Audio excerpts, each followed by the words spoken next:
بسم اللہ الرحمن الرحیم۔ السلام علیکم۔ درود ہو محمد صلی اللہ علیہ وآلہ وسلم اور ان کی آل پر۔ اللہ تعالی ہم سب پر اپنی رحمتیں اور برکتیں نازل فرمائے اور ہم سب کی مغفرت فرمائے، آمین۔ دوستو، بہت سے لوگوں کے ذہن میں یہ سوال آتا ہے کہ حضرت آدم علیہ السلام اور حضرت حوا سلام اللہ علیہ سے پہلے دنیا میں کیا تھا؟ یہ دنیا کیسے وجود میں آئی؟ اور کیا آدم سے پہلے اس دنیا پر کوئی ایسی مخلوق بھی آباد تھی جو انسان کے اس دنیا میں آنے سے پہلے ختم ہو چکی تھی؟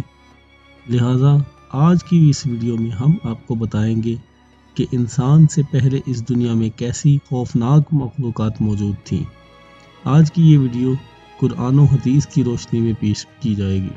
دوستو، سب سے پہلے آپ یہ جان لیجئے کہ اس کائنات کے وجود سے پہلے اللہ تعالیٰ نے نور محمد صلی اللہ علیہ وآلہ وسلم کو خلق کیا۔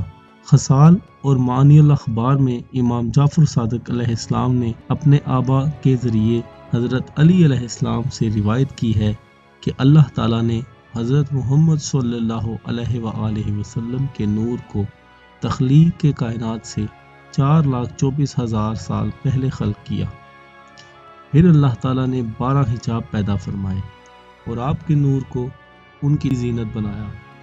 اس کے بعد اللہ نے لوح کو پیدا فرمایا اور آپ کے نور کو لوح کی زینت بنایا۔ 4,000 برس تک نور محمد صلی اللہ علیہ وآلہ وسلم لوح پر درخشاں رہا۔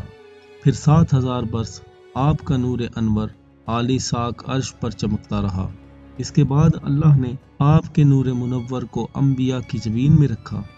ناظرین گرامی، اس روایت سے یہ پتہ چلتا ہے کہ اللہ تعالیٰ نے سب سے پہلے نور محمد کو خلق کیا اور پھر اس کے بعد حجاب خلق کیے، پھر اللہ نے لوح اور قلم کو، اور پھر اس کے بعد آسمانوں اور زمین کو خلق کیا۔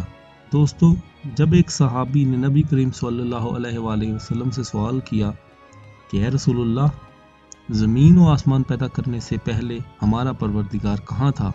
تو آپ صلی اللہ علیہ وآلہ وسلم نے کہا، اللہ کے سوا اور کچھ بھی نہیں تھا۔ پھر ایک روایت میں نبی کریم صلی اللہ علیہ وآلہ وسلم سے منقول ہے کہ اللہ تعالیٰ نے مجھے اس وقت پیدا کیا جب کچھ بھی نہ تھا، پھر اس نے پانی پر اپنا عرش پیدا کیا، گویا یہ اس کائنات کی ابتدا تھی۔ پھر اللہ نے لوح و قلم کو خلق کیا، پھر اللہ نے اس قلم کو حکم دیا کہ لکھ، چنانچہ وہ اسی وقت چل پڑا اور قیامت کے دن تک ہونے والی ہر چیز لکھی گئی۔ یہ اللہ تعالیٰ کا علم تھا کہ جس کو قلم نے اس کے حکم کے مطابق لوح محفوظ پر لکھ دیا۔ اس کے بعد زمین اور آسمان کی 6 دنوں میں تخلیق کی گئی، جیسا کہ اللہ تعالیٰ فرماتا ہے، وہی ہے جس نے زمین و آسمان کو 6 دنوں میں پیدا کیا۔ ناظرین، زمین و آسمان کو خلق کرنے کی جو ترتیب ہمیں روایات سے پتہ چلتی ہے وہ کچھ یوں ہے کہ اللہ تعالیٰ نے ہفتے کے دن مٹی یعنی زمین کو پیدا کیا۔ جب زمین بنائی گئی تو کانپنے لگی۔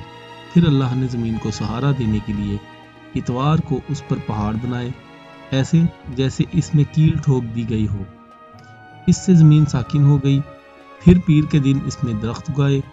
منگل کے دن تکالیف، مصیبتیں، جراثیم اور بیماریاں بنائیں، جبکہ بدھ کے دن نور کو پیدا فرمایا۔ جمعرات کو زمین میں چوپائے پیدا کیے اور انہیں زمین میں پھیلا دیا۔ اللہ تعالیٰ نے انسان کی پیدائش سے پہلے اس زمین میں اس کی آسائش کے لیے ضروریات کی تمام اشیاء پھیلا دیں، اور انسانوں میں سب سے پہلی تخلیق آدم علیہ السلام کی تھی۔ انسانوں کی تخلیق سے پہلے فرشتوں اور جنات کی تخلیق بھی ہو چکی تھی۔ فرشتوں کو نور سے پیدا کیا گیا، جبکہ جنات کی تخلیق آگ سے کی گئی تھی۔ انسانوں کی تخلیق مٹی سے ہوئی، جبکہ شیطان یعنی ابلیس بھی جنات میں سے تھا اور اس کی تخلیق بھی آگ سے کی گئی تھی۔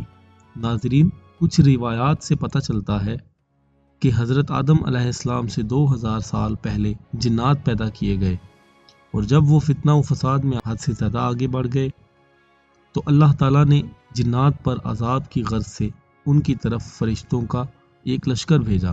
ان میں خوب جنگ ہوئی اور فرشتوں نے جنات کو تہس نہس کر دیا، حتیٰ کہ جنات سمندروں کے جزیروں میں پناہ لینے پر مجبور ہو گئے۔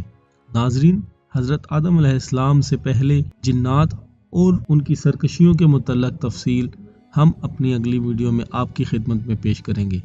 اگلی ویڈیو میں مزید ہم آپ کو عزازیل یعنی ابلیس سے متعلق تفصیلات سے بھی آگاہ کریں گے۔ دوستو، اگر آپ کو ہماری یہ ویڈیو پسند آئی ہو تو ویڈیو کو لائک کریں اور دوستوں اور رشتہ داروں کے ساتھ شیئر کریں اور ہمارے چینل کو سبسکرائب کریں تاکہ اگلی ویڈیو آپ تک بآسانی پہنچ سکے۔ ابھی کے لیے آپ سے اجازت چاہوں گا۔ اپنا بہت سارا خیال رکھیے گا۔ اللہ حافظ۔